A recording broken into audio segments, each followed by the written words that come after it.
Hello students, this is Meenu, your English teacher from Happy Cambridge School. Today we will continue our lesson 9, Industrial Revolution. After some years, a boy became very eager to invent another type of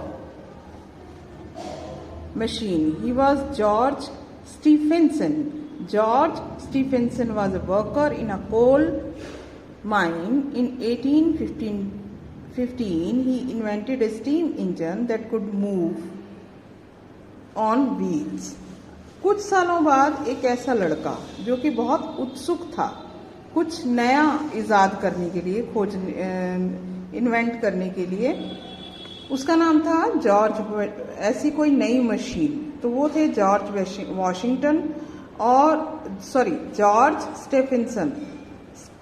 George Stephenson ने एक worker थे, वो एक coal mine मतलब कोयले की खदान में, और उन्होंने 1815 में एक ऐसा स्टीम इंजन बनाया जो कि मूव कर सकता था व्हील्स पर, मतलब पहियों पर मूव कर सकता था, और इसे कहा गया लोकोमोटिव कहा गया. क्यों?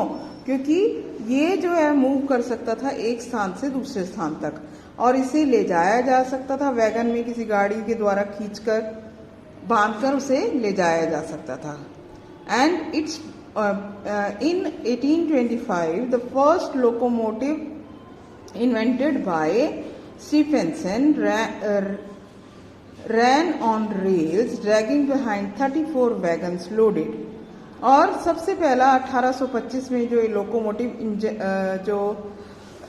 इंजन था, लोकोमोटिव जो था इन्वेंट किया गया, इसकी आविष्कार हुआ जो स्टीफेंसन ने किया, वो दौड़ा, और उसके पीछे जो थी 34 वैगन्स मतलब गाड़ियां जो भरी हुई थी पैसेंजर से, और विद कोल एंड पैसेंजर्स. क्या क्या था उसमें? कोयला भी था और पैसेंजर्स भी थे.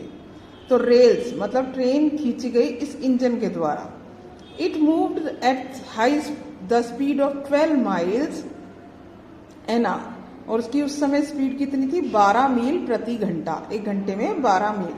और in 1829 the first railway was built. 1829 में एक जो पहली रेलगाड़ी थी वो बनी. एंड इन 1830 में Stephenson made another engine which could run at the speed of 30 miles an hour. और 1830 में उन्होंने फिर एक और एडवांस मतलब और अच्छा इंजन इन्वेंट किया जो कि 30 मील प्रति घंटे की रफ्तार से दौड़ सकता था, और इसे कहा गया रॉकेट.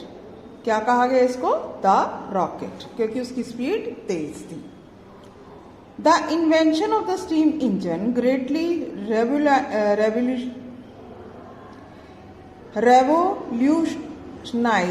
revolutionized the world.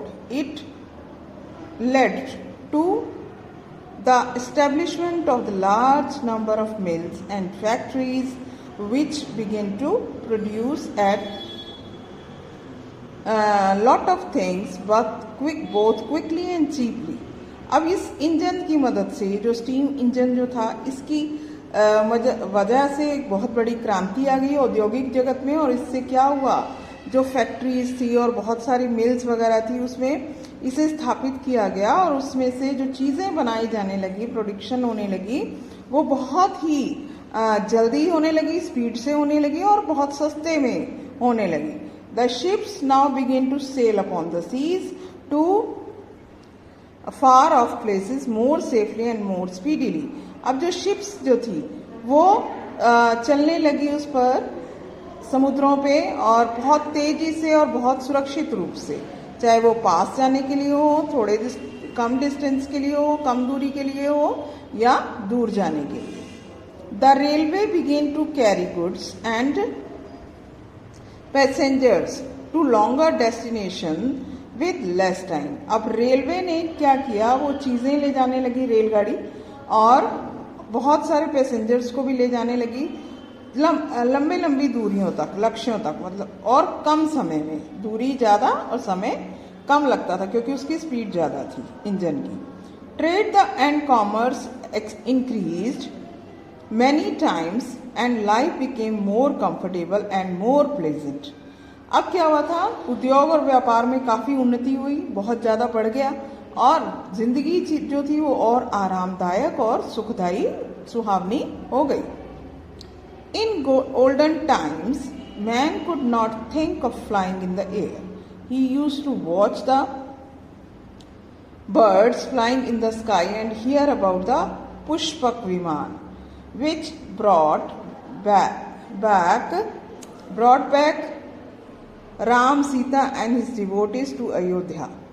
अब पुराने समय में क्या था, मनुष्य जो सोचता था उड़ने की हवा में, मगर वो सोचता ही रहता था और उसने सुना था ऐसे एक विमान के रूप में, वो पक्षियों को उड़ते हुए देखता था आकाश में, और उसने ऐसे एक विमान का नाम सुना था, पुष्पक विमान जिसे कहा जाता है, जो रामायण में आया है, जिसका जिक्र, और जो कि राम, सीता और उनके जो भी भक्त थे उनको वापस अयोध्या लेके आया था वो विमान. और similarly you might have heard the story of Iracus, who flew into the sky with the help of the wings made up of wax.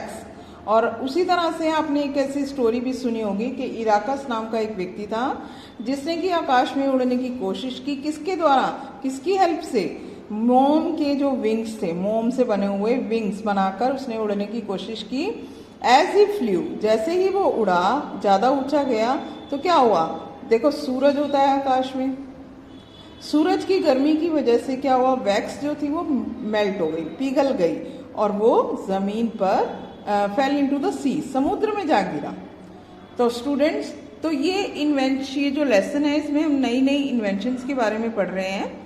तो ये इराकस के बारे में हमने पढ़ा कि वो किस तरह से उसने उड़ने के लिए ट्राई किया. एक ऐसा व्यक्ति था जो कि उड़ने में सफल नहीं हो पाया, उसने मोम से बने हुए विंग्स का यूज किया और वो मेल्ट हो गए और वो समुद्र में जा पड़ा. That's all for today. Read the lesson carefully and join live classes. We'll continue the remaining part of the lesson in the next class. Thank you.